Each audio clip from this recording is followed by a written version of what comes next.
Let's be real for a second here. Have you ever poured your heart into a story, hit publish, and then nothing? You've created that piece of content. Or maybe you've got a few likes, but it felt like you were shouting out into a canyon and only hearing your own echo back. As business owners, we've all been there. It's that empty room feeling. You know your message is important. You know it could help someone, but for some reason, people keep sliding off instead of sticking around and getting the message and the help that they actually need. It's not that what you want to teach is bad. It's just that we're not connecting in the right way. I used to think that if I talked longer, used flashier metaphors, people would get it. I thought the content was the most important part, but I was wrong.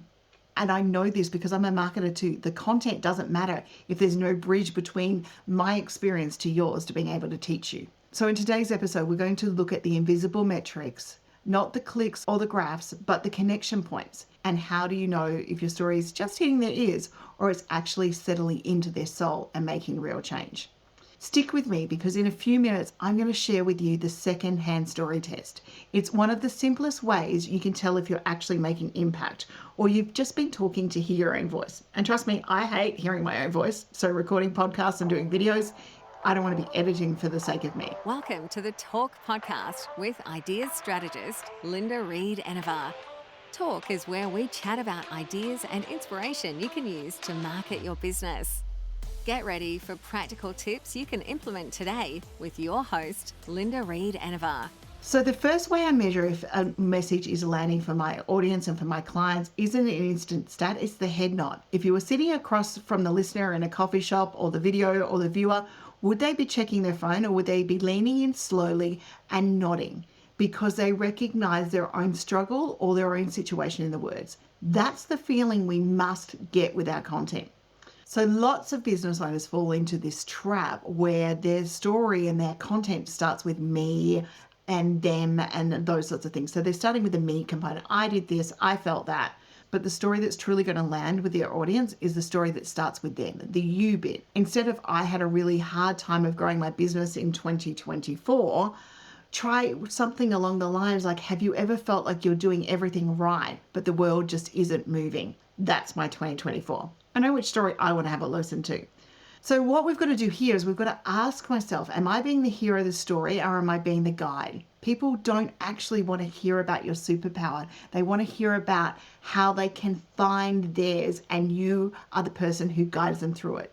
When you share a flaw instead of an instant win, you give them a handhold to climb up with you. And that psychologically is one of the most powerful connections we can make in storytelling and marketing.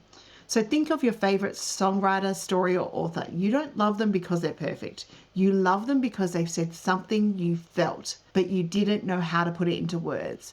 And that's the goal of this podcast. It's to make sure that your content gets that head nod, that aha moment, the moment that I know I love that content.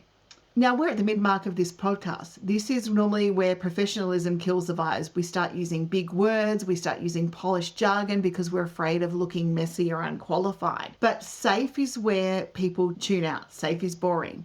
So to keep someone inside our podcast episode or inside our content, we have to share an ugly middle along the way. So we might talk about a time that we failed or talk about the doubt that we felt before you hit record or share the mistakes that made you cringe when you first started doing things. Now, I will tell you time and time again to go back to my YouTube channel and look at my first videos. They were horrible, they were ugly. Please go look at one and tell me something you remember.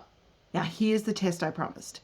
If you tell a story well, the listener should be able to go home and tell that story to their partner at dinner. If your story is too complex or too perfect, it just won't travel. It will die in the headphones or on the page or in the video. If it's human, it has legs and it can walk just like a human can.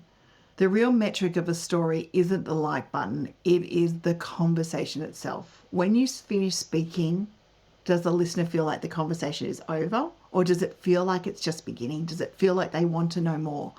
I look for the echo in my life. And when someone says that was a great episode, it probably didn't land. But when someone says you talked about X, Y, Z, and that reminded me of what I'm going through right now, I see that as a conversation and content win. And that's what you're looking for in your content. So when we're doing storytelling, the open question is our powerhouse. So we stop ending content with a full stop. I know technically we should. We end it with a comma. Instead of saying this is how it's done, saying this is how I'm doing it, or how does that look in your world? You're inviting the person into the story and not just performing for them. You're making them the co-author of the experience of the piece of content that they are actually engaging with you. And I would love to ask you, what is that moment that in this episode that stood out for you as a, aha, I need to do this right now? Or I can see in my content that this stuff is not working. To finish this up, let's look at what I call the mirror challenge. I want you to take up your phone right now and record a 2-minute story about the time you failed at doing something. Don't worry about the lighting or your hair. Nothing needs to be perfect in here. Then I want you to watch it back. Look at your eyes. Do you look like you're reading a script? Because if you are, your audience can tell too. Or do you look like you're talking to a friend that you truly care about? If you don't feel a connection with yourself in that playback, your audience will not either. Storytelling isn't about being a performer, it's about being a person that's real. So if you need to, in those videos or those podcasts, record yourself on the side. You don't have to be seeing your eyes, but make sure that you don't look like you're reading a script. Now, this is a little self-serving, but I also want to see your results. Go to the most recent post, the one you're most proud of, and define the one me statement and try and rewrite it as a you statement and see if that reignites the conversation. Come back here and let me know what it was. Thank you for being part of the conversation with me today. I'm Linda Reed-Enever. I'm an Ideas, Impact and Marketing Strategist, and I will catch you in the next conversation we have in the Talk podcast. Until next time, get out there and create impact for you and your business. Thank you for listening to another episode of Talk with Linda Reed-Enever. Make sure you subscribe via your favourite podcast app so you don't miss the next great episode. You can find more ideas and inspiration at enevergroup.com.au.